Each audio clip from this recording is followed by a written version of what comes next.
नमस्कार दोस्तों।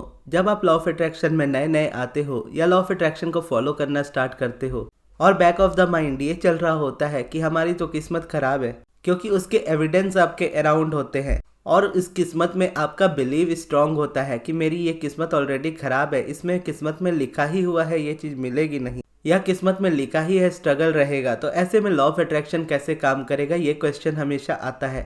और अगर आप अपनी लाइफ के किसी ऐसी सिचुएशन में फंसे हो जहां पर आपको लगता है कि आपकी किस्मत में जब पहले से ही बुरा लिखा है तो लॉ ऑफ अट्रैक्शन कैसे काम करेगा यहाँ पे, तो आज की ये वीडियो आपके लिए है। आपको यहाँ पे परफेक्ट और परमानेंट सॉल्यूशन मिलेगा जिससे आप अपनी इस वाली प्रॉब्लम में से बाहर आ सकते हो। तो क्वेश्चन जैसे ये आता है कि जब किस्मत में पहले से बुरा लिखा है तो लॉ ऑफ अट्रैक्शन कैसे काम करेगा, तो इसका आंसर है कि लॉ ऑफ अट्रैक्शन वैसे ही काम करेगा जैसे वो हमेशा काम करता है। आप जो बिलीव करते हो, आप जो फील करते हो, आप जो सोचते हो, वही आपकी रियलिटी में आता है, वही रियलिटी में मैनिफेस्ट होता है, भले वो चीज़ आपको चाहिए हो या नहीं चाहिए हो। और जब आप प्रॉब्लम्स को खोदते हो और खोद के प्रॉब्लम्स निकालने की कोशिश करते हो तो आपको हमेशा प्रॉब्लम्स ही मिलती है और हमेशा बढ़ते हुए मिलती है।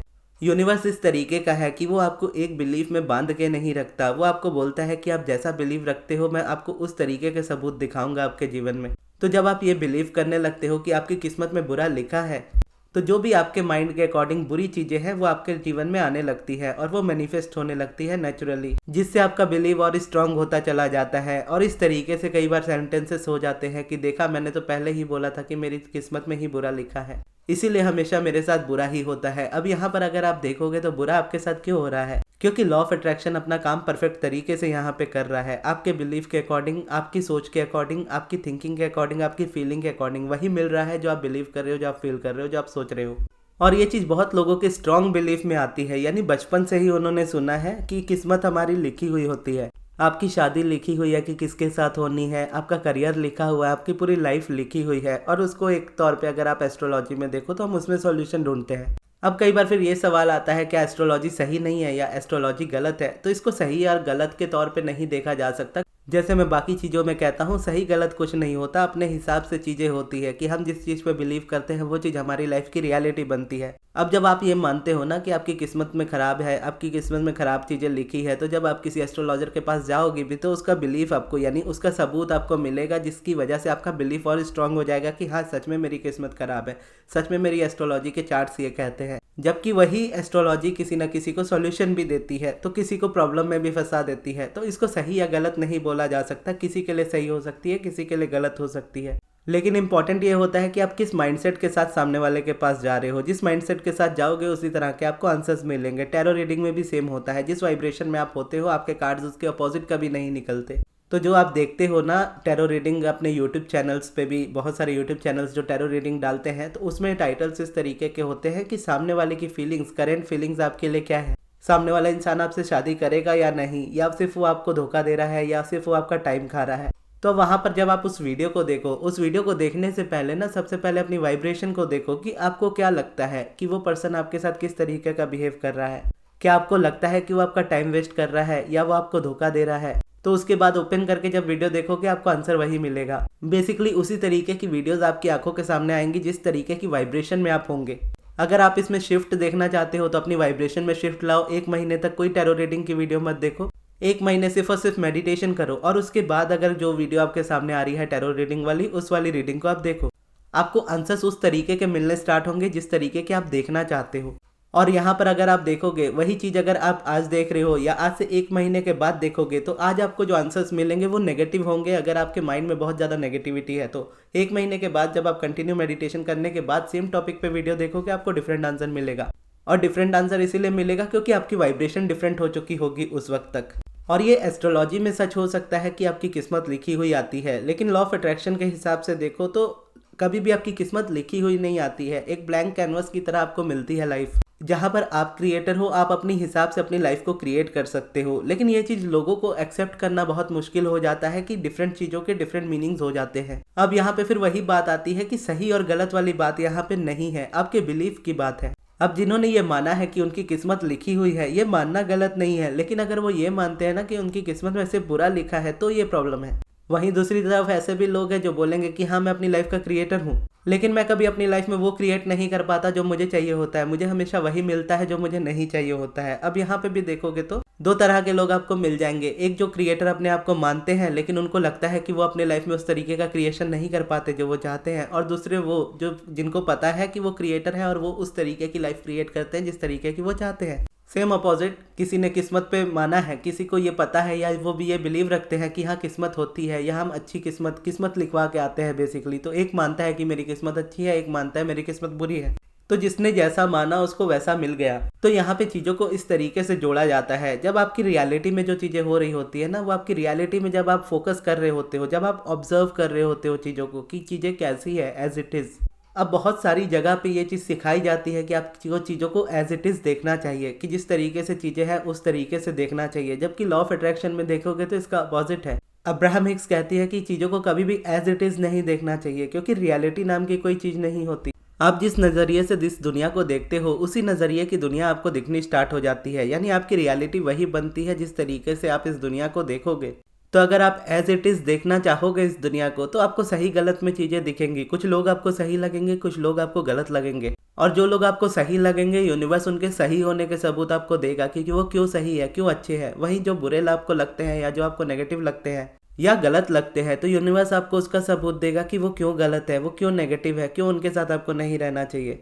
वहीं पे लॉ ऑफ अट्रैक्शन ये कहता है कि जब आप परसेप्शन ये देखना चेंज कर देते हो, जैसे पॉजिटिव एस्पेक्ट्स में अगर चीज़ों को देखने लगते हो, तो जिस एस्पेक्ट में यानी जिस पर्सन के जिस एस्पेक्ट को आप देख रहे हो, मान लीजिए कोई पर्सन आपको बहुत नेगेटिव लगता है, बहुत बुरा लगता है, लेकिन उसके अगर आप पॉजिटिव एस्पेक्ट्स को देख रहे हो तो पॉजिटिव एस्पेक्ट्स देखने की वजह से क्या होगा, वो पर्सन के साथ आपका रिलेशनशिप सही हो जाएगा। आप उसको जिस तरीके से देखने लगोगे उस तरीके से वो आपसे बिहेव करने लगेगा।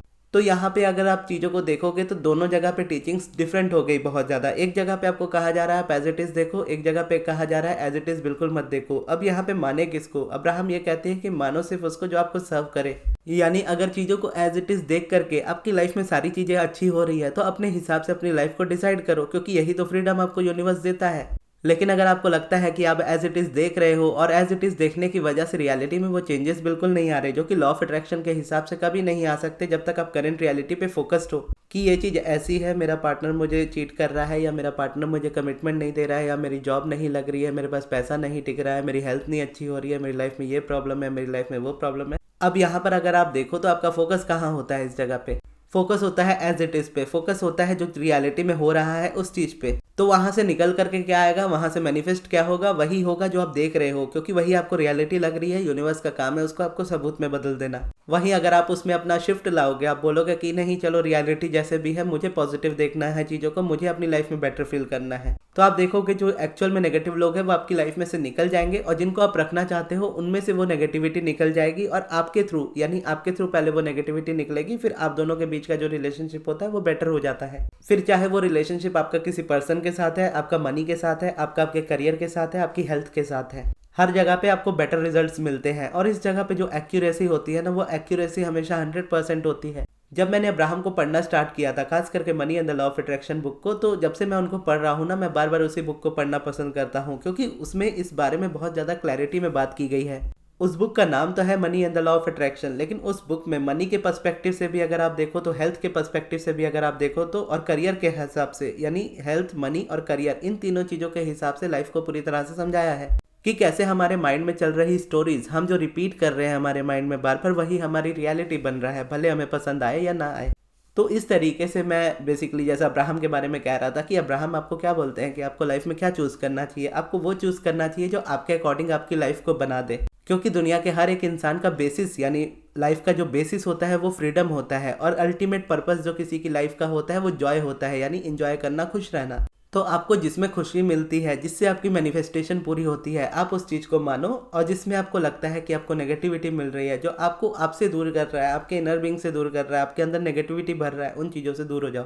तो अब्राहम की टीचिंग्स ने मुझे हमेशा वो क्लैरिटी दी है, वो स्ट्रेंथ दी है, वो लाइफ दी है जो मैं चाहता हूँ, वो मैनिफेस्टेशंस दी है जो मैं चाहता हूँ। तो इसीलिए मेरा बिलीफ हमेशा अब्राहम की तरफ रहता है, अब्राहम की टीचिंग्स की तरफ रहता है, और एक फ्रीडम के साथ रहता है, क्योंकि अब्राहम ऐसे टीचर नहीं है जो आपको कभी बोलेंगे कि ये सही है ये गलत है। अब्राहम बोलते हैं सही गलत अपना खुद देख लो, हम आपको बस ये सिखा देंगे कि आप जो मैनिफेस्ट करना चाहते हो उसको कैसे मैनिफेस्ट करते हैं। और साथ में वो ये भी कह देते हैं कि सही गलत नाम की कोई चीज़ नहीं होती, क्योंकि सही गलत अगर आप देखोगे तो आप हमेशा फंसे रह जाओगे। अपनी बेटर फीलिंग्स को देखोगे तो आप हमेशा अपनी न्यू डायरेक्शन में बढ़ोगे, और जब आप एक न्यू डायरेक्शन में बढ़ते हो, बेटर फीलिंग वाली डायरेक्शन में बढ़ते हो, तो आप कभी भी नेगेटिव चीज़ों में इन्वॉल्व हो करके या कुछ गलत करके कभी भी अच्छा फील नहीं कर सकते। तो अच्छा फील करना अलाइनमेंट को कहते हैं। तो जब आप अच्छा फील कर रहे होते हो वो चीज़ आपके लिए बेटर है। शॉर्ट टर्म में किसी को तंग करके आप परेशान करके आप खुश हो सकते हो और उस वक्त के लिए वो चीज़ें चलेंगी, लेकिन लॉन्ग टर्म पे आप खुद ही समझ जाओगे कि ये चीज़ें उतनी मैटर नहीं करती। लॉन्ग टर्म में आपको पीस चाहिए होता है, लॉन्ग टर्म में आपको एक क्लैरिटी चाहिए होती है, लॉन्ग टर्म में आपको हैप्पीनेस चाहिए होती है, जो आप कभी किसी का बिगाड़ करके कुछ नहीं पा सकते।